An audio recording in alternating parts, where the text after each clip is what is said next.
In this video, I will be going over lesson 10, which is about dividing integers. So, if you remember from multiplying integers, our rules, if you have an even number of negatives, your answer is positive, and if you have an odd number of negatives, your answer is negative. The same exact rules apply for division. So what we would do is we would divide our numbers and then see whether or not we have an even or odd number of negatives, and that will tell us our final answer. Here I have 153 divided by negative 9. Okay, I only have this one negative. One is odd, which means that my final answer is going to be negative. So these two positive ones I know are not correct. Now what I recommend for problems like these is to just go ahead and double check them in a calculator. You have this resource, why not take advantage of it? So I'm going to type in 153 and I'm going to divide that by a negative 9, and it tells me that my final answer is negative 17. Our next problem says, from the surface, it takes a whale 8 minutes to dive to a depth of 2,640 feet below sea level. The whale travels at the same distance each minute. How does the depth of a whale change each minute?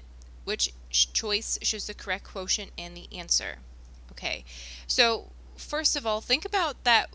This whale is diving below sea level. Sea level is known for being 0. Okay, if you're above sea level, you're positive, and if you're below sea level, you're negative. This whale is going below sea level, which means I am looking for a negative answer. So these two answer choices that both have positives, I know those cannot be it. And then if I look here, it's only a difference between two different numbers, 320 and 330. So an easy way to do this one is to type this expression here into that calculator to see what we get. So I have negative 2,640, and I'm going to divide that by 8, and I get negative 330. So B would be correct here. The whale travels down 330 feet each minute, which is very, very fast. Okay. Our next question says, a candle burns 4 hours. During this time, it loses 96 millimeters in height. How does the height change for each hour that it burns? It's losing 96. That loses is a keyword that tells us 96 is going to be negative. Okay, and this candle's been burning over a course of 4 hours. So if I look at my problem here, I have this negative 96 divided by 4. I only have one negative in my problem, so that tells me that my final answer has to also be negative. 1 is odd. Odd tells me my final answer will be negative. So these two answer choices that have positive numbers, I'm not going to pick those. Now, the next thing I'm going to do is type in that expression into my calculator. So negative 96 divided by 4 and see what I get. Negative 96 divided by 4, and I get negative 24. So the candle loses 24 millimeters in height each hour. Our next question says, which expression has a quotient that is a rational number but not an integer? Remember that a rational number can also be a decimal. Okay, rational numbers are a decimal. A decimal is not an integer. Okay, integers are only, so an integer are numbers like negative 100, 35, negative 42, 71, anything that is a whole number. It can either be positive or negative. A rational number, however, is anything that is a decimal, and it could also be positive or negative. So it could be something like negative 0.5. It could also be 2. It could be 1.23. It could be negative 7.59.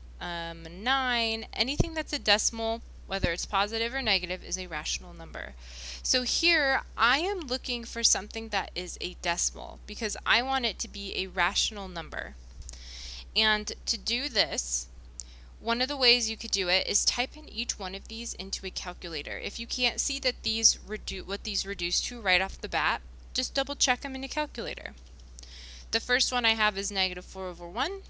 I have 6 over 3, negative 1/4, and 20 over 2. So if I look here, I have whole number, decimal, whole number. So this negative 1/4 is my rational number because it is the only one that is a decimal. So negative 1/4 is my decimal here. This is my rational number. Our next question is we want to know which expressions are equivalent to 3 over negative 10. On this one, pay extra attention to the number of negatives.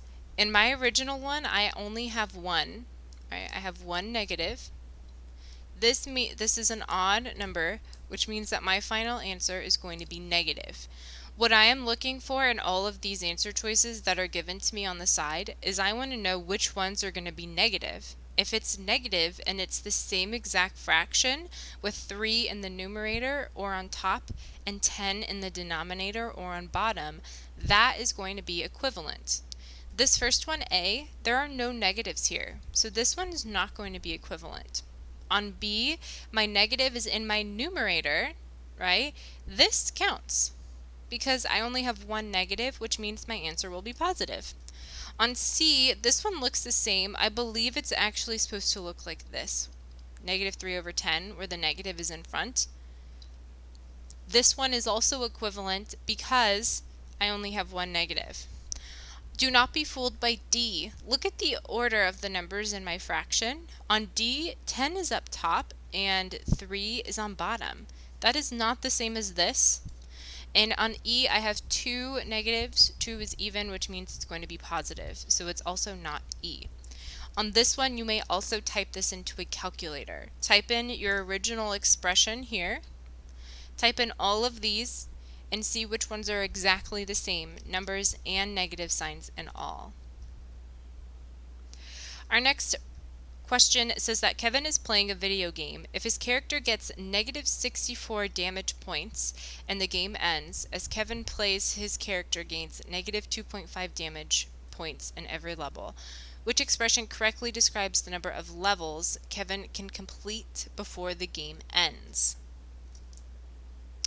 So his character can have a total of negative 64 damage points, and we want to know how many games Kevin can play if his character loses 2.5 damage points each time he plays a level.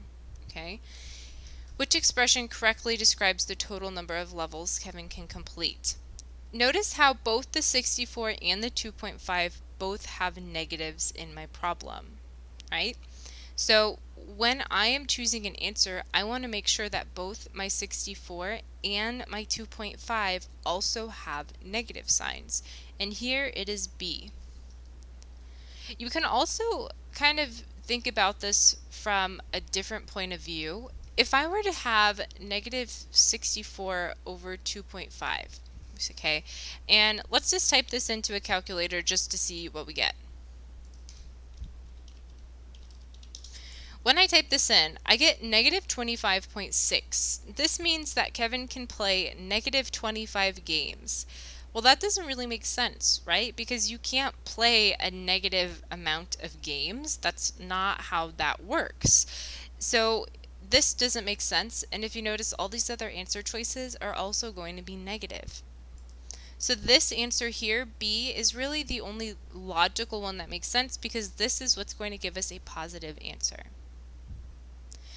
Our next question says, which answer can be classified or rewritten as repeating decimals? Select all that apply. On this question, guys, type these into a calculator, especially for the ones like E, D, and B. Remember that repeating decimals need to have this symbol on top. If it doesn't have this symbol on top, it's not repeating. So A is one that they put in here to trick you because it's 5.55. But notice that there aren't any of those dots after that show it continue, and there's also not the bar above it. So because it doesn't have, because it doesn't have any of those features, that one is not repeating. However, C is repeating because it has this little line above the 4. That means that that 4 repeats forever and ever. For the last 3, I'm going to type them into a calculator and see if they repeat. I have 3 plus 5 over 9. Notice how here this 5 goes on and on and on forever, and then I have the 6 at the end. What this calculator is doing is it is rounding because this 5 is going to keep going on forever and ever, so the calculator doesn't have infinite spaces, so it rounds it to a 6 for me. So this B is repeating. I already know C is. Let's check out D and E. D is 1 over 11. And E is 8 over 2, and I am multiplying that by 7. So on for 1 over 11, notice how I have this 0, 9, 0, 9, 0, 9, 0, 9, 0, 9, 1. Okay, this is doing the exact same thing that this top number did, where I have this pattern, and then at the very end where it cuts off, it's rounding for me. So if you see ones like this is a repeating decimal. Okay, I have this pattern and then it rounds off. So D is also going to be a repeating decimal. E, however, was not. That answer was 28. It doesn't even have a decimal. All right, our last question. So this is a part A and part B one. Let's do part A first. It says, which fraction can be rewritten as a repeating decimal? So again, on this one, use that calculator. And on this problem in particular, please double check to make sure that what you are typing into your calculator looks exactly like the problem that we're given here. Okay, notice how I have 17 minus 15 all in my numerator or on the top of my fraction.